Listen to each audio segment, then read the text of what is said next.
चिड़िया के दो बच्चे थे। बेटा का नाम गोलू और बेटे का नाम गुड़िया था। गोलू बहुत ही झूठ बोलता था, बल्कि गुड़िया सच बोलती थी। बच्चों, नदी से पानी पीकर सीधे घर आ जाना, इधर उधर मत जाना तुम। ठीक है मम्मा, पानी पीते ही हम सीधे घर आ जाएंगे। चले जाए मम्मा अब। फिर गोलू और गुड़िया पानी पीने के लिए चले जाते हैं। रास्ते में कबूतर अंकल का आमों का बाग था।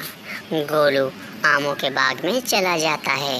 गुड़िया अपने भाई को रोकने की कोशिश करती है, मगर नहीं रुकता। गोलू भाई, मम्मा ने मना किया था आमों के बाग में जाने के लिए। वो बोल रहे सीधे पानी पीकर घर आना। मैं जाऊंगा और मम्मा से झूठ बोल दूंगा। तुम जाओ, मैं आम खा रहा हूँ। फिर गुड़िया नदी पर पानी पीने के लिए चली जाती है। गोलू कबूतर अंकल के आम के बाग में जाकर उनके आम खा रहा था। गुड़िया, गोलू कहाँ है? वो क्यों नहीं आया तुम्हारे साथ? वो कहाँ पर है? मम्मा, गोलू भाई आम खाने चला गया कबूतर अंकल के बाग में। कुछ ही देर बाद में गोलू भी अपने घर की तरफ आ जाता है। गोलू, कहाँ थे तुम? अपनी बहन के साथ क्यों नहीं आया? मम्मा, मैं आ ही रहा था। रास्ते में तितली नदी में गिर पड़ी, उसको निकाल कर उसके घर छोड़ने चला गया था, इसीलिए देर हो गई। मगर गुड़िया ने बताया है तुम तो कबूतर अंकल के बाग में चले गए थे। क्या? कब? गुड़िया को क्या पता, मैं तो नदी पर ही था। गुड़िया अपने भाई के झूठ सुनकर बहुत ही हैरान हो रही थी। गोलू, चलो आज हम झरनों पर नहाने के लिए जाते हैं।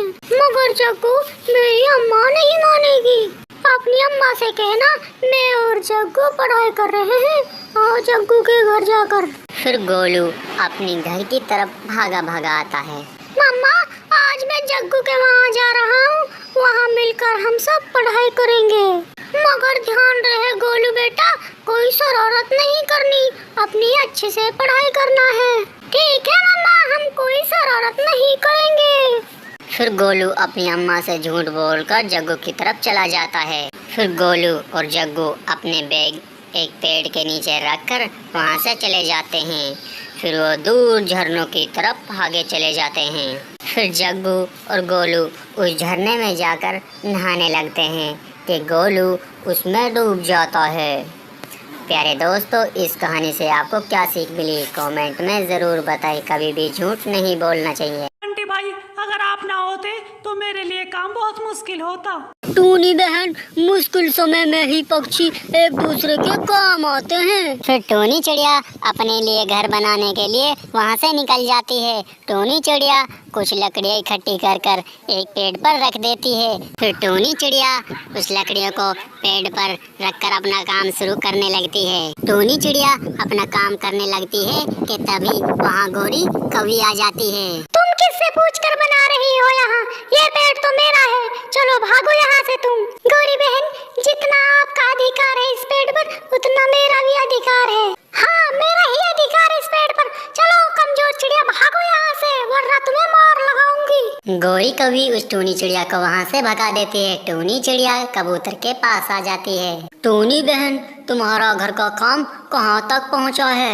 बंटी भैया, एक बुरी कौवी ने मुझे वहाँ घर बनाने से मना कर दिया। टोनी बहन, इस जंगल में रहने के लिए ऐसे जालिमों से हमें मुकाबला करना चाहिए, ना कि डरना चाहिए। फिर बंटी कबूतर और टोनी चिड़िया उस पेड़ पर घर बनाने के लिए चले जाते हैं। सीधे से भाग जाओ गौरी यहाँ से, वरना हम दोनों तुझे बहुत मारेंगे। निकलो यहाँ से। कौन हो तुम? मैं यहाँ घोंसला नहीं बनाने दूंगी, ये पेड़ तो मेरा है।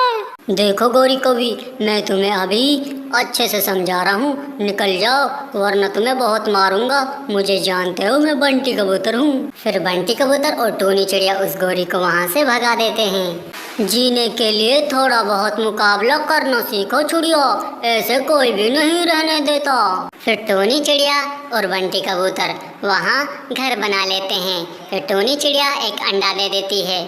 फिर टोनी चिड़िया खुशी खुशी रहने लगती है। प्यारे दोस्तों, इस कहानी से आपको क्या सीख मिली, कमेंट में ज़रूर बताएं। आपका धन्यवाद।